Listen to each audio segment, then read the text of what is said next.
Allahumma ja'alni, ya Allah jadikan aku dengan wudhu ini minat tawabin, termasuk golongan orang taubat. Anda baru wudhu, kenapa doanya taubat? Sampai situ gak? Karena hakikat wudhu itu menghilangkan sesuatu yang kotor. Kotor secara fungsi, ini lisan kotor. Maka saat wudhu taubat, bukan hanya membuang apa yang ada di mulut, kotoran fisik. Itu kotoran-kotoran non fisik keluar, taubat kita. Makanya ulama sambil mengajarkan, mempraktekkan hadis yang disampaikan Nabi, sambil mengajarkan saat kumur-kumur, ya Allah, jadikan lisan ini lisan yang baik, lisan asudkin fil awalin wal akhirin. Di hati kita sampaikan itu.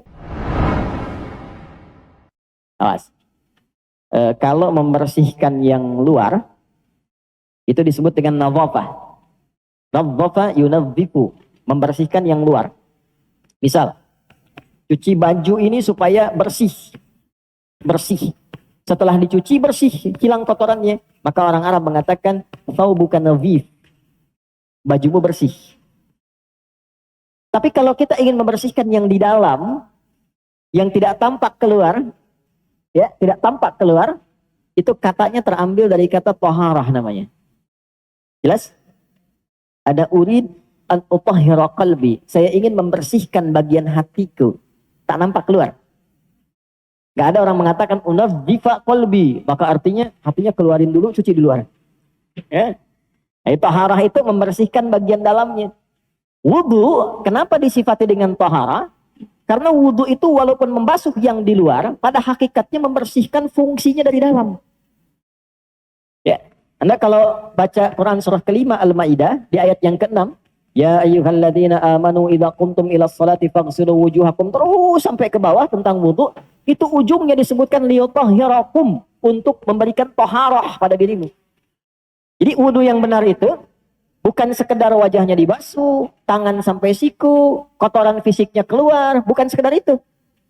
Kalau Anda baca hadis Muslim, di hadis Muslim, Nabi menegaskan, bersamaan dengan Anda membasuh organ tubuh dalam wudu itu, dengan jatuhnya air membawa kotoran fisik, jatuh pula dosa-dosa keburukan yang melekat pada organ tubuh itu. Itulah wudu. Karena itu disebut juga dengan taharah. Bima'nal husnu, sesuatu yang baik yang melahirkan ibadah. Jadi ketika membasuh wajah, bukan sekedar wajah yang dibasuh.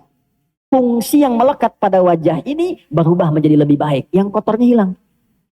Di wajah kan ada mata. Di wajah ada lisan. Di wajah ada hidung.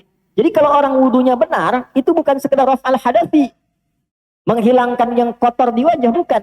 Tapi juga raf'adz dzambi wad dunubi, menghilangkan kotoran dosa, noda-noda yang tak tampak di lisan, di mata, di hidung. Jadi kalau orang wudunya benar itu, matanya gak lihat maksiat lagi. Ada cahaya di matanya. Lisannya gak bicara yang kotor lagi, keluar kotorannya. Ya, mengalir dengan kotoran fisiknya. Itu bahasa Nabi. Makanya selesai kita wudu, kita doa kan? Apa doanya? Asyhadu an la ilaha illallah wa asyhadu anna Muhammadan sallallahu alaihi wasallam. Kemudian Allahumma ja'alni minat tawabin waj'alni minal mutatahhirin waj'alni min ibadikas sholihin.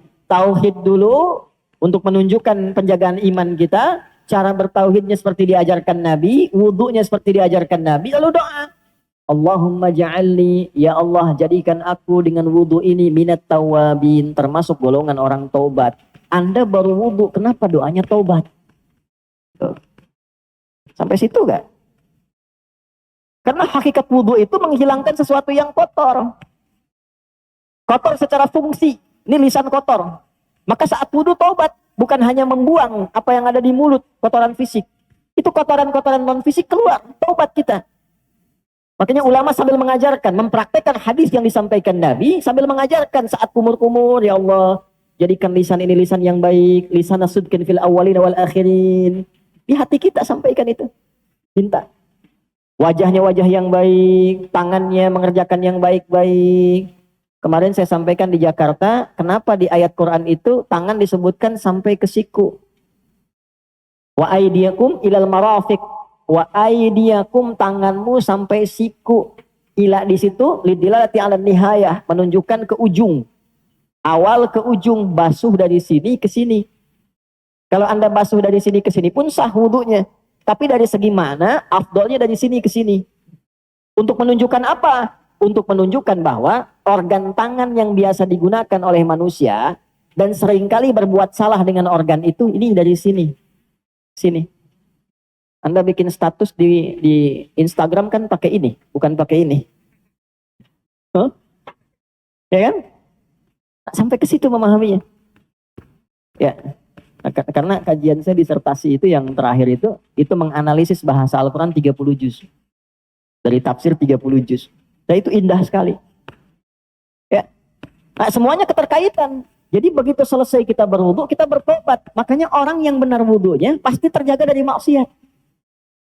Kenapa Nabi selalu mengatakan jaga wudu, jaga wudu, jaga wudu? Intinya dengan wudu yang benar itu menjaga kita dari maksiat. Latihan awalnya nahan batal. Ya kan? Ditahan supaya nggak batal. Lama-lama terbiasa. Dan itu ketika dibawa pulang ke akhirat, langsung ditandai oleh Allah. Di antara yang dibangkitkan pertama kali, kata Nabi, dari umatku, dia akan bangkit dengan wajah yang bercahaya. Ghurral muhajjalin. Min atharil wudu, dari bekas wudunya. Para ulama memaknai dua. Bekas wudu yang pertama, rajin wudu. Makna yang kedua, dari rajin itu terjaga anggota tubuhnya dari perbuatan maksiat. Nah, perbuatan yang menghindari dari maksiat ini, tangan tidak bermaksiat, mulut tidak bermaksiat, telinga tidak bermaksiat, itulah yang menjadikan organ tubuh bercahaya di hari kiamat. Bukan karena airnya. Like and subscribe.